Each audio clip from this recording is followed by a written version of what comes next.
So today I'll talk about the Gen Z dilemma. When I was a kid, I still had memories of me and my dad, me just begging for him to buy me Legos, Beyblades, Pokemon cards, anything. But now, I go to shopping malls and I see these kids, barely teenagers, go inside Sephora and buying anti-aging creams. And you know, expenditure on anti-aging creams actually increased by 600% when compared to toys. Puberty, nowadays, it's not the puberty that we used to know. It's not more about the phase of transitioning between a child and a teenager. Nowadays, it's more about a content calendar, where as soon as you get a pimple, you go to a store, buy a bunch of goods, and record your first video talking about your daily cleaning routine. But kids don't do this nowadays because they're vain, but rather because the University of Stanford found out that 78% of Gen Zs can't spot the difference between a real image and an AI deepfake. And we're basically being gaslit to hate our real faces by the age of 13. And what everyone has in their hands, your phones, they're not actually phones. They're just lease agreements, because if your company really wants to do it, with a few lines of code and a push of a button, they can just make it obsolete and make just a piece of metal in your hand. And the memories, the photos of your loved ones, they're stored in a server you'll never be able to touch. Gen Z is going to be the first generation to never be able to truly think because of the misuse of AI. Gen Z is going to become the first generation to never truly own anything. Not our joy, not our time, and the way things have been going on, not even our future.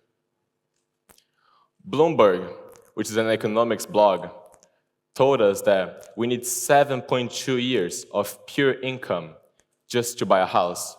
That means no food, no clothes, no shoes, no your Starbucks coffee, and not going to Sephora anymore. But just 7.2 years of pure hard work to buy a place somewhere that you call a home. But that won't be the reality for many of us, as 38% of us here today spends our paychecks mostly on subscription services. Meanwhile, 84% of you sitting here today have 4 or more subscription plans. And all the subscription plans combined don't funnel millions, not billions, but trillions of dollars every year to those platforms. Nowadays, we're not consumers anymore. We're tenants living in a world where they sell our dreams back to us. We're just mere crops in a corporate farm where they harvest our ideas, our energy, our creativity, and data. Talking about houses, my dad actually bought his first house at the age of 23 by simply fixing and building trucks.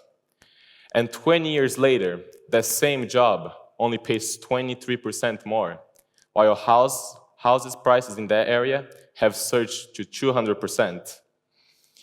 They call Gen Z lazy for not being able to work 70 hours a week, but our tiredness and our burnouts cost billions and billions every year to our daily lives and economy.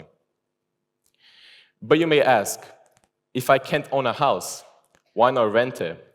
But that's the problem. Renting houses around the world costs around 40% of your income. And it's a surge of 140% from a previous generation, your parents. And jobs? They tell us, get good grades, work hard, go to a good university, and you're set for the rest of your life. But the reality is, jobs, they are doomed to vanish from the face of the earth, about 40% of them, due to the lack of professionalism in our daily lives and to the rise of AI. Us, Gen Z, we're not simply avoiding work.